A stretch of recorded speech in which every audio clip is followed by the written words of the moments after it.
தேவனே நான் ஓமதண்டையில் இன்னும் நெருங்கி சேர்வதே என் ஆவல் பூமியில். லூக்கா 12ஆம் அதிகாரம் 18. நான் ஒன்று செய்வேன், என் களஞ்சியங்களை இடித்து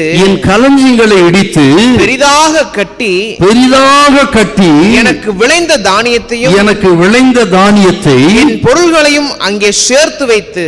ஆக இருக்கிற களஞ்சியத்தை இடிச்சிட்டு புதுசா ஒரு களஞ்சியம் கட்ட போறேன் அவன் சொல்றான். இது நமக்கு ஆவிக்குரிய காரியத்தில் ரொம்ப யூஸ்ஃபுல்லான ஒரு வார்த்தை. எப்படின்னா, நாம் என்ன செய்யணும்னா நம்முடைய பழைய களஞ்சியங்களை இடித்து விட்டு இனி புதுசா களஞ்சியங்களை காட்டுவோம். இந்த பழைய களஞ்சியம் என்னதுன்னா, இவன் சொன்னான் பாத்தீங்களா, நீ புசித்து குடித்து இளைப்பாரி, இந்த உலகம்தான் உனக்கு, இந்த உலகம் நிரந்தரனானே, அதுதான பழைய களஞ்சியம். ஆகவே இந்த பழைய சுபாவங்கள், வாடா தங்க சேர்க்கணும், இதை சேர்க்கணும், அதை செய்யணும், அதை வாங்கணும், இதை வாங்கணும், இந்த பழைய களஞ்சியங்கள் எல்லாம் இடித்து விடுவோம். இடித்து விட்டு புதுசா களஞ்சியம் கட்டுவோம். என்ன புது களஞ்சியம்? தேவனிடத்தில் ஐஸ்வர்யவான்களா இருப்போம். இனி அவருக்கு பிரியமா வாழணும், பரலோகத்துல பொக்கிஷத்தை சேர்க்கணும் என்று புதுசா களஞ்சியம் கட்டுவோம். அந்த புது களஞ்சியம் பெருசா மாறும். ஆகவே இந்த பழைய மனுஷனை, பழைய களஞ்சியம் திருப்தி இல்லாத வாழ்க்கை, ஆக எதுவுமே திருப்தி இல்லாத வாழ்க்கை, அந்த பழைய களஞ்சியம் போதுமே நினைக்காத அந்த பழைய களஞ்சியம். ஆக கர்த்தர் எவ்வளவு கொடுத்தாலும் சரி அதுல திருப்தி இல்லாம இன்னும் இன்னும் இன்னும் இன்னும் அந்த பழைய களஞ்சியம் எல்லாம் இடிப்போம், புது களஞ்சியம் கட்டுவோம். என்ன சார் புது களஞ்சியம்? 25:21.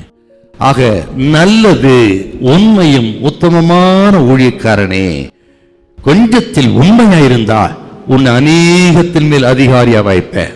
அப்ப என்ன? நம்பர் 1 புது களஞ்சியம், நீங்கள் கொஞ்சத்துல உண்மையா இருப்பான்னு தீர்மானம். புது களஞ்சியம் கட்டுற வேலை அது நம்பர் 1.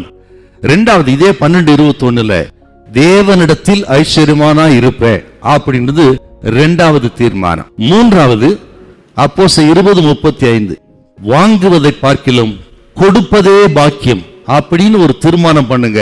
யாக்கோபு 4:15 இனி கர்த்தருக்கு சித்தமானாலும் சொல்லுங்க, நான் அங்க போய் அதை சாதிப்பேன், இங்க போய் இதை சாதிப்பேங்கிறத நிறுத்திடுங்க.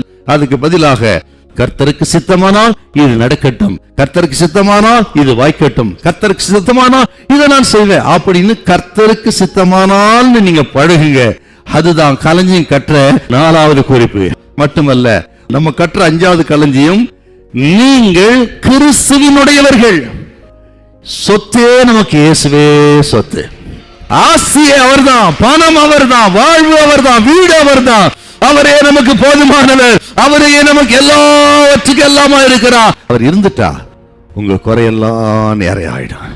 விசுவாசிக்கிறீங்களா? ஆண்டவர் ஒரு குறை வைக்க மாட்டார். புதிய களஞ்சியம் உங்களுக்கு பெருசாகும். புதிய களஞ்சியத்தை கட்டுவோம். அது குறைவில்லாத களஞ்சியம், உங்களை நிரப்புகிற களஞ்சியம் அது. ஹல்லேலூயா, ஹல்லேலூயா.